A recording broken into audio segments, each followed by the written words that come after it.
Pueblo life before the Europeans arrived consisted of farming and supplementing their farming by hunting, buffalo, antelope, deer.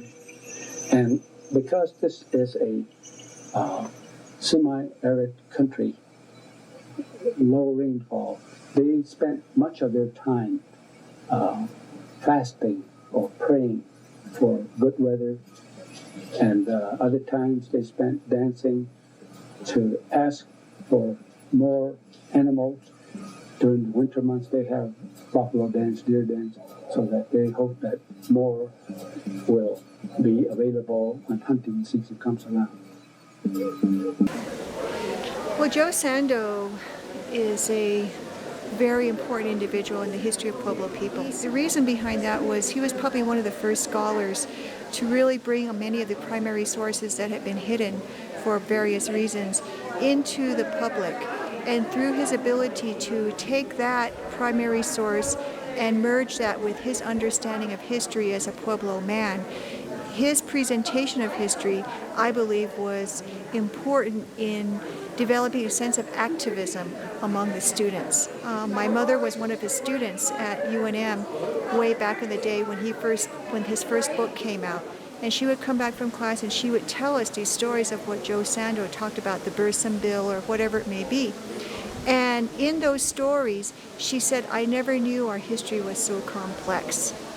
And indirectly, I was learning about Joe Sando's presentation of history, but I was also learning about Pueblo history, which eventually became part of my own political education as a Native woman.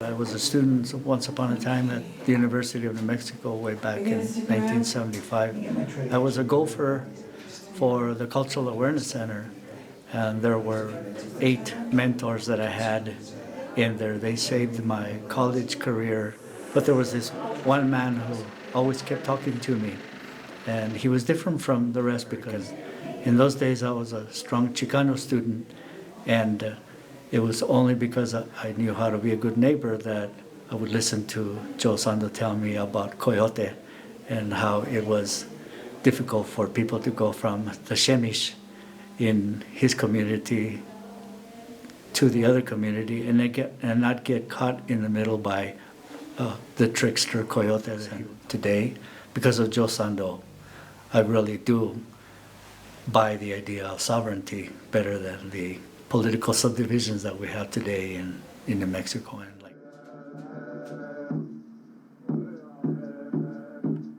the rich legacy that he leaves is down at the Indian Pueblo Cultural Center in Albuquerque, which is owned and operated by the 19 Pueblo tribes. You know, him being there for a number of years while he was still working and sort of being a part-time director for the Institute for Pueblo Indian Studies.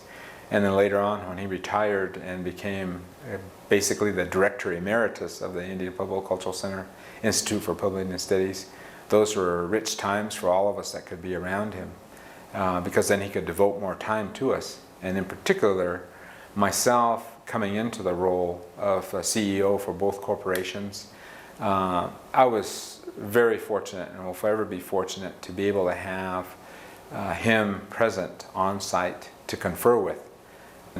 So inspiration for buildings, for programming, for exhibitions, for showcasing the talent of our people, for trying to inspire people to write, that all points back to Joe Sando and all that he's done for all of us. So we're fortunate to have had someone like him among our Pueblo Indian people. And there are others. You know, I don't want to short sell anyone else that has provided guidance to us, you know, through their writings, through their research, and the historical perspective that they've been able to provide. But he's the one that I was in most direct contact with over the years. When I was young, the corn dance on August 2nd, feast day, was not as it is today. Back then, very few people came. Today, mostly Pueblo people and visitors from Albuquerque attend. The name of the feast day, Nuestra Señora de los Angeles Feast Day de los Porciuncula, originally comes from the Italian Porciuncula, the name given to the small chapel near Assisi, where St. Francis experienced his religious vocation. The most exciting dances happened during the Christmas holidays. On December 25th, we boys took part in the game animal dances held to honor the deer, mountain sheep, antelope, elk, eagle, and hawk.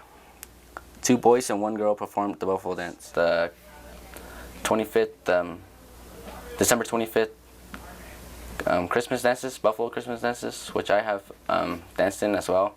I haven't danced buffalo, but I have danced deer and eagle since I was like 5 or 3 years old, 3 to 5 years old, till now. I think he is a very honorable man. He has written a lot about our history, and most of the stuff would be lost if he hadn't had written this stuff down. So my name is Taryn Villa. I am from Jemez Pueblo. I am currently a junior at Walatoa Charter High School. I think from an educator's point of view, and because we use a lot of Joe Sando's work here at the school as far as our English classes, our social studies classes, our humanities history classes, they're able to see that there's this guy that came from the same place that they came from, that was out there talking about basically what our lives were before, what our ancestors did before, and putting it in a way so that everybody could understand, but still keeping the sanctity of the spirituality of the people intact. My father grew up with him. My great-grandma was married to would have been his dad. He told me that education is hard. You're going to have a lot of different perspectives that people are going to want to teach from. But the thing that you need to remember is that the thing you know most about is already inside you. And he said, teach from there. Although the Pecos people had physically left their Aboriginal homeland, spiritually they remained. Since that time, a religious society of Pecos descendants returns in certain years to pay homage to the deities and shrines that were left behind. Until the 1950s, they traveled on horseback, but since then they have driven in trucks. The shrine in a cave near Terrell is still recognized even by New Mexico state officials as the private property of the Pecos Society from Jemez. On occasions, the Pecos people have stated their rights to the land. He really inspired me to really go out and get that education, to work hard for everything. And now that he has these books that he left with us, we can still learn from them. My name is Tanika Toya, and I am a junior here at Walatoa High Charter School. I'm honored that I knew Joe Sando very well, and he was a very close friend and helped me with my work. I met him many years ago. I went to college at UNM, and Alfonso Ortiz was in my class and was a good friend. And so he introduced me to Joe. I'm co-owner of Clearlight Publishers and photographer and author. There's nobody like Joe Sando, and there never will be. Doing his 5 books was very important in his life and also in mine. Didn't take it for granted that he knew all this information, but it was just secondary to him to know this, and he shared it with everybody that asked him. And I was fortunate to be on the commission for Popay Statuary. And even today, when I have a question, I feel like calling him. And and sometimes I get the answer. I don't know if it's from Joe or the Spirit or what. And so he's sort of in my life still, and will always be. I'm Harmon Houghton. I'm with Clearlight Publishing. We've been publishing now for close to 25 years. We met Joe over 20 years ago, and have enjoyed a lifelong relationship with him. He was a wonderful man, very generous, kind, listened, And we published 5 books with him, starting with Pueblo Nations. And Joe, somehow we met him at one event or another, maybe at the Pueblo Culture Center, had a book that he had done a long time ago with a small publisher in San Francisco, and Rupert and Jeanette Costo. And they started a Indian Historian Press. They were the first Indian-owned publisher publishing Indian authors. Vine Deloria, Scott Momaday, and Joe Sando, and Joe really was of that caliber, or is of that caliber. And he had done a book called Pueblo Culture, and he wanted to have it republished. And he brought it to us, and at that time I was still kind of a lot more radical than today in Indian politics, having spent a lot of time with the Iroquois and all of the sovereignty issues, and being there with the BIA takeover and just feeling the energy of sovereignty. One of my mentors being Chief Shenandoah of the Onondaga and Oran Lions, who kind of radicalized me. So I looked at Joe and said, well, you don't have a Pueblo culture, you have Pueblo nations. Each one is sovereign in its own right. That immediately resonated with Joe because he had been pushing that all along. Then we did a book that Joe had been trying to publish for years and years, Ni Hamish, which is the history of the Jemez Pueblo. And the last book we did with him was Pueblo Recollections. We spent quite a bit of time with him. We went to Washington for the unveiling of the Pope statue at Statuary Hall, and I think in many ways that was a big highlight. I'd like to thank Joe. I'm sure he's up in the spirit someplace looking at us. He built the book cabinets that we have here. He chopped down the elm trees, the Chinese elm trees, which was another one of his passions, to get rid of Chinese elms from New Mexico. So thank you, Joe, for guiding us and being here and creating what you did. Hello, I'm Mary Bwani. I'm the lecturer here at Native American Studies at the University of New Mexico. I'm Zuni and Cochiti, and how I remember Dr. Sando is he was always available. I would stop by the Indian Public Cultural Center when I was in town, or when I was just driving by and got a whim that I really wanted to spend some time with him, and he was always so gracious, and he was always so welcoming, and he always had something to teach me. And I think that's the biggest thing that I learned from him, is just to be available to people.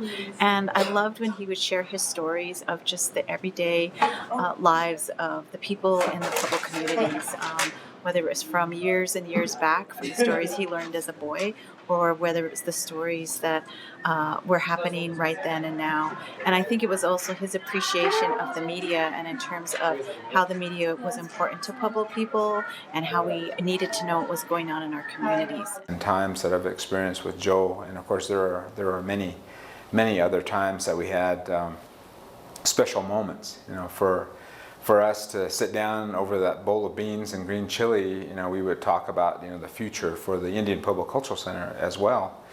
And he was the inspiration behind me taking a careful look at any expansions, for instance. The expansions he felt needed to include gallery space and other kinds of meeting space where lectures and different kind of programs could be conducted, where we could showcase the talents of our people in the arts, and we've been able to do that. The books that he developed, that he wrote, are part of the 100 Years exhibit that we have there, that basically talks about the impact of federal and state policies on our Pueblo nations, and he's lived through all that essentially. He wasn't 100 years old, but was shy of that. I think by 15 years or so, but he lived through much of that, and it was always great to hear the personal stories about how he and his wife met. And I had the privilege of of working with her as well when she was at the Bureau of Indian Affairs in the real estate section of the Southern Pueblos Agency, and before that the United Pueblo Agency when I was doing research. And she was always such a gracious lady, willing to educate us as well. And I just knew how much they loved one another, because they would be, you know, you would think that they would be very private about, you know, how they got together and the different episodes in their lives together. But they shared that, and it was interesting to find out, you know, what a fun couple that they were in their younger years. Joe was an individual that was involved in basically chronicling the history of the All Indian Pueblo Council, which is read every year at the January meeting of the All Indian Pueblo Council, when they meet at Santo Domingo Pueblo still to commemorate the days of yore, and they refresh everyone's memory, all people that are present there, about the history of the All Indian Pueblo Council and the spiritual nature of that organization, because there is a spiritual context in which that organization was formed. And Joe, you know, had the privilege of being there with the leadership and being able to kind of document for himself and then eventually for others, you know, what went on during those eras. The Jemez tribe has called this valley and these mountains home for hundreds of years.